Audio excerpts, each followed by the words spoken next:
So Doug, the Exascale computing project, pretty widely known, a lot of visibility, Yes. website presence, social media presence, and so forth. That activity level is bringing in a lot of new folks who are starting to take a look at what we do. Could you take a few minutes for those people who are relatively new to the project to talk about the complexity and the scope of this project? Okay. Sure, Mike. Having been in DOE for about 35 years, this is absolutely the most exciting career opportunity, I think, for anybody in computational science. If not your career in your lifetime, it is an incredible endeavor that DOE has committed to, bringing together domain scientists, computer computational scientists, mathematicians from really the best and brightest this country has to offer.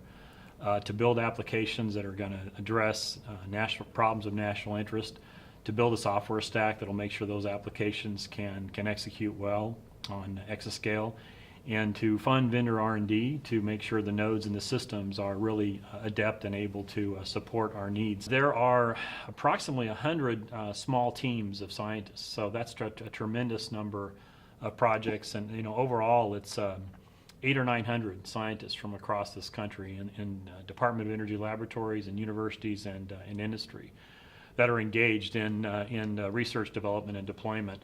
In building applications, we've got 25 teams that range from a few to 20 people. On the software development side, we've got over 50 teams. And in the hardware and integration side, so these sides are all main focus areas in ECP. Another 20 or so projects. So it's an incredibly complex and I think very much needed endeavor to be able to deliver on Exascale when those machines show up. How about the co-design centers? Can you just say a few words about those? Yeah, so we currently have 5 co-design centers. We're likely going to add another couple. The co-design centers are really focused on co-designing from the applications down to the hardware around computational motifs, and these are common patterns of communication and computation that most of our applications, in fact all of our applications, utilize to some extent.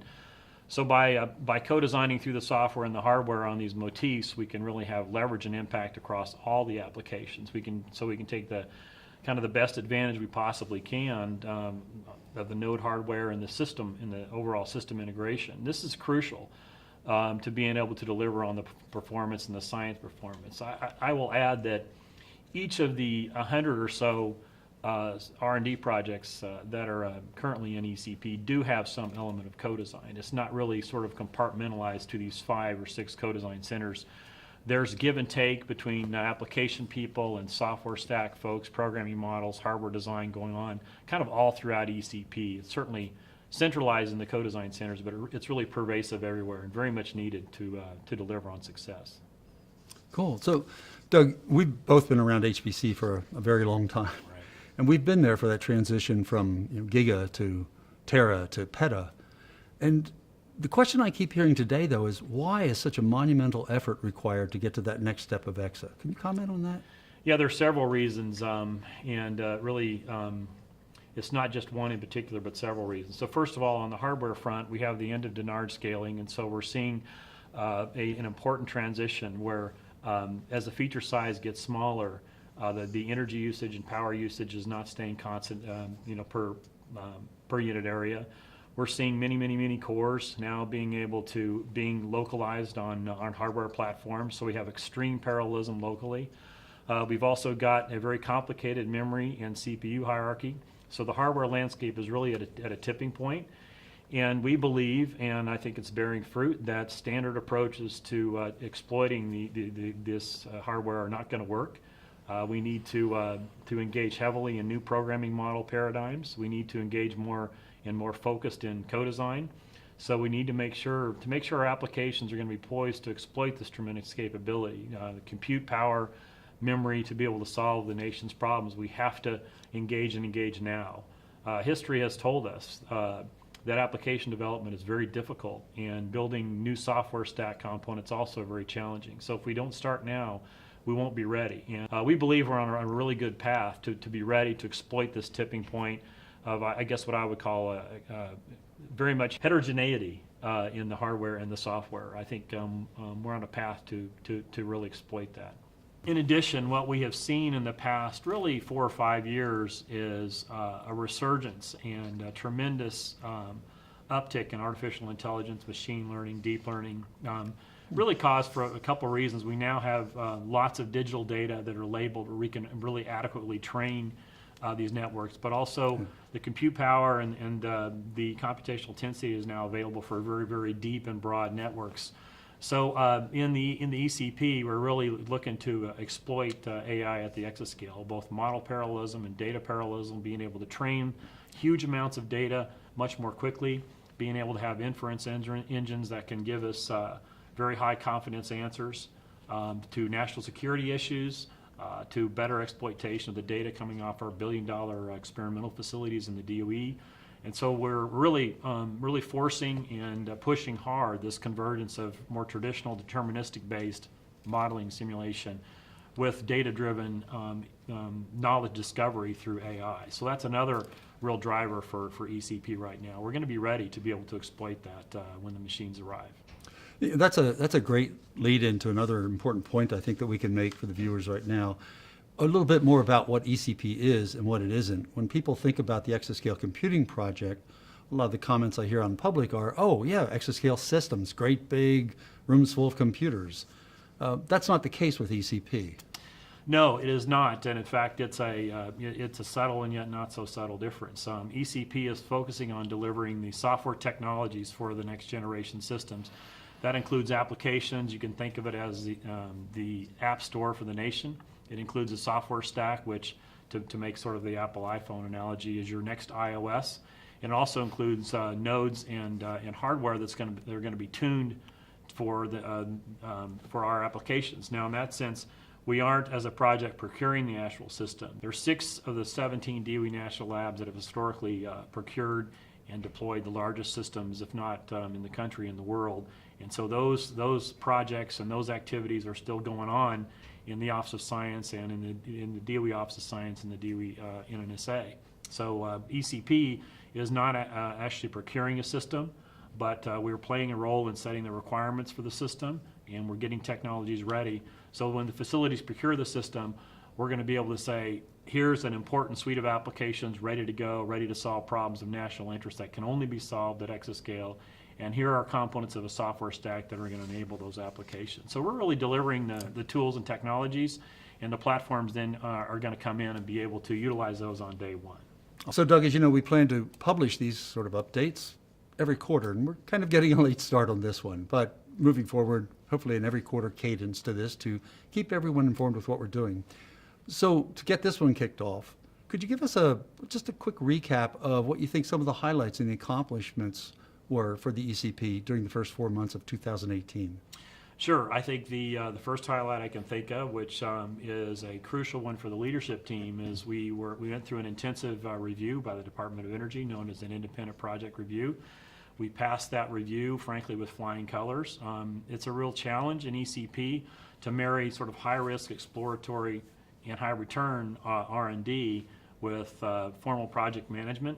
We showed the Department of Energy we believe that we can marry those two in a way that allows us to drive hard with a sense of urgency and still deliver on the products and solutions. So our review in January went very well. The feedback we received on what we need to do better and sort of recommendations were very consistent with our thinking. And so that was a key kind of step forward, is this hurdle known as an independent project review. We'll be going through those at least once a year, and we think it's important with a large project like this size to have external scrutiny of what we're doing and how we're doing it. Just a couple of other highlights. We've had, of our 25 application projects, we've had a number of releases.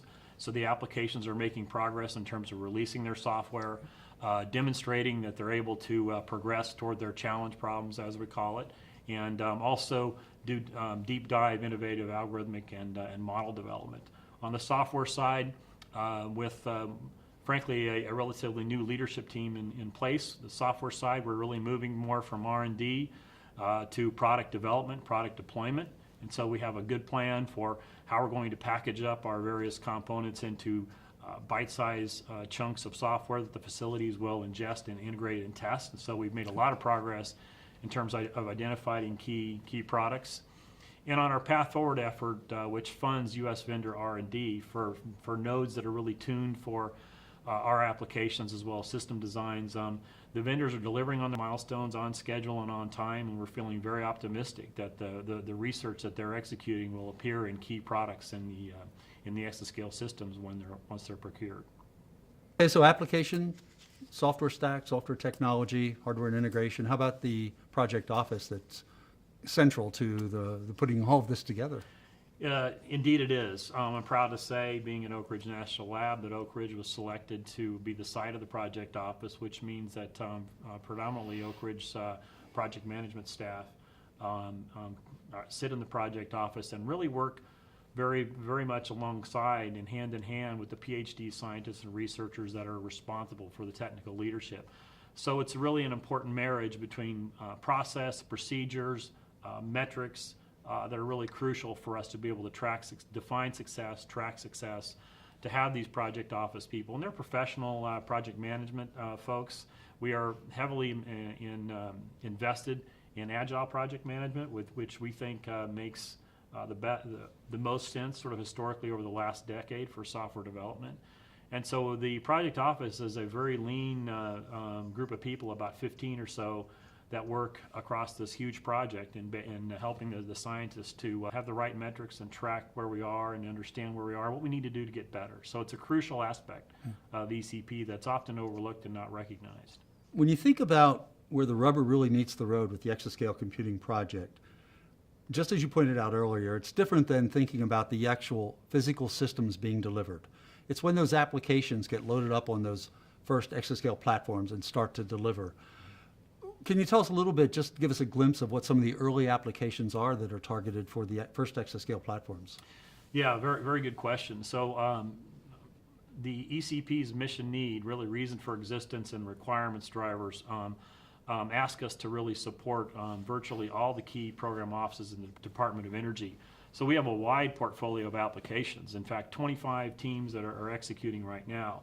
It's probably better to say, Mike, what are the key categories? It's sort of hard to kind of dive in and choose a favorite. There are so many incredible application teams that are involved in the research right now. So we kind of go through the main categories. We have national security applications responsible for stockpile stewardship in principle, and they're really next generation applications that are going to make sure that our stockpile performs and is safe and secure. We also have applications in energy space, in fundamental materials and chemistry, in scientific discovery, and data analytics. And to give you kind of a few examples, in energy, we're focused on fission and fusion reactors. We're focused on wind plants. And materials, it's everything from strongly correlated quantum materials to atomistic design of materials for extreme environments, to additive manufacturing, trying to understand that process so we can essentially print qualified metal alloys for defense and aerospace. On the chemistry side, designing of chemical catalysts is a great example. Scientific discovery, it's understanding the origin of elements in the universe, so astrophysics. Cosmology, understanding the evolution of the universe and trying to explain dark matter and dark energy. Quantum chromodynamics, the strong nuclear force. So we really, and then probably last, certainly but not least, is data analytics. We have artificial intelligence and machine learning applications focused on the cancer moonshot, which is basically precision medicine for oncology. Metagenomics, trying to understand how we can extract more knowledge from the experimental data coming off of our DOE science facilities. In this case, focuses on SLAC's LCLS2 facility, but there are many, many facilities across the DOE complex that we really are committed to helping in terms of the streaming of the data, trying to understand what's in the data and how we can ultimately drive experiments or computationally steer them to give us more insight. So clearly, a lot of effort is going into this, a lot of research, strategic planning, deep thinking about what applications we should even target initially. But Doug, how can we be sure that the efforts of the ECP are going to be meaningful and have an impact for U.S. industry, eventually, since that really needs to be part of the planning process? Very, very, very good point. First of all, a number of our applications are certainly available in an open setting, and so we hope to be able to kind of be first movers and show people, the best way to go, whether it's programming next generation hardware, design of models and algorithms to target certain physical phenomena. But ultimately, unless we engage with industry, if everything from very small businesses to large corporations who are, let's just say they're HPC and AI customers and users, unless we interface with industry, we're really there's a decent chance that we'll miss some important functional requirements that industry has. Mm-hmm. So because of that, we've stood up an industry council in ECP, and the council is really helping to guide us on kind of what problems we're solving, giving us advice on whether the applications we're tackling can be leveraged in their environment, and if not, how can we move in that direction. So we meet, the industry council is about 18 or 20 members that are mostly software developers themselves or consumers and users of the HPC application. So we think the council is crucial for us to make sure that we're not going off on a direction that isn't consistent with industry needs. And so we meet with them regularly. At least every couple of months we're discussing where we are, where we're headed, and interfacing with the members in terms of what can we do to kind of better fit the needs of U.S. industry. So Doug, based on the 7-year timeline that's been discussed, the project's about 35% of the way through. Do you feel that the progress is where it should be at this point, or what concerns do you have moving forward? Good question. This is in a very, very aggressive schedule for ECP. And so we have to maintain that sense of urgency. And I believe we are, but we really can't sit back and coast, so to speak. We really have to move fast and furious. This is a very aggressive schedule with a number of risks. That said, I do believe we're on track, and I can't say that cavalierly. We track work at almost the individual level very rigorously. We have what's called a schedule performance index and a cost performance index, and so we're tracking our efforts fairly closely. And overall in aggregate, we're on track. There are some projects that have higher risk and more technical challenges than others, and so that's understandable. But that said, we rely heavily on our project office and our leadership team to kind of understand what the risks are, both the known unknowns and as well as the unknown unknowns. And I believe within the next year or so, as we learn more about the systems, the Exascale, the first kind of 3 Exascale systems we're focused on, that a lot of our risks will either be retired or moved into the known unknowns that we can mitigate with cost or with time. That said, a few of the risks other than sort of the overall aggressive schedule, certainly we are planning to execute according to a certain funding profile, and so we hope that our Department of Energy sponsors can deliver on what we believe is the funding profile necessary for success. We also need to make sure that the right programming models are available for the hardware, both from the software stack side of things to the application. So the application's committing to the right programming models to kind of optimally or at least adequately exploit the heterogeneity of the memory in the CPU hierarchy is very, very important. Workforce development and availability is a risk. We have been fortunate to be able to staff our 100 or so project teams with some of the best and the brightest we believe in the world. And so we've found that being able to kind of attract the right folks, I think we're able to pull that off. It's being able to make sure that they're working on fun and challenging problems and that they'll stay with us. So retention is very important because these scientists and engineers are arguably some of the most marketable people in the world. So they're really in high demand outside of ECP. So certainly the workforce availability is a risk we're tracking.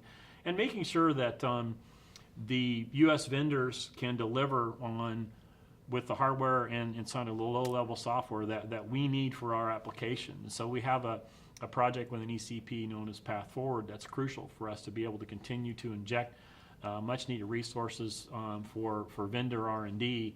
And here that we're relying on this vendor R&D, working and partner with the U.S. vendors to be able to pull in products sooner and pull down products in terms of their quality and efficacy for us, in a quicker way. And so those are kind of a few of the high-level risks. We actually track a number of risks at a much lower level, and this is kind of part of the project management acumen that we think is crucial to being able to kind of not be surprised as we move forward. What can we look forward to between now and the end of this calendar year from the ECP? Well, there's several things, Mike. First of all, we go through a deep dive assessment of our application efforts and our software development efforts every year. And this year we're going to do our kind of second deep dive. We're going to engage external subject matter experts in that process and expect to see the applications have fairly well-defined quantitative metrics for their performance parameters. They've all defined challenge problems, which are key problems of national interest they're going to be addressing on the Exascale systems. But quantifying those challenge problems, exactly what they are in terms of speeds and feeds on the system and the requirements is we think will be honed down. And besides kind of having a better understanding of just where everybody is, explicit metrics will be defined both for applications and software. On the software development side, we call them impact goals and metrics. This has to do with our people using my software component, or is my software component installed on a facility. And so if I don't have a line of sight to a facility or an application, then that's a problem. So we're really looking at the requirements flow. I guess I'll also add the U.S. vendor efforts. We anticipate dozens of more milestones completed by the end of the year that are very definitely going to inform what we believe are kind of exciting responses to the Exascale RFP. So ECP's role is to really make sure that the vendor's R&D is in a good place to propose exciting products for the Exascale platform. So this fall we'll be much further along in those areas, and I think kind of over the hump with regard to retiring a lot of unknowns and really on a what I hope to be more of a ballistic path to delivering on our performance parameters.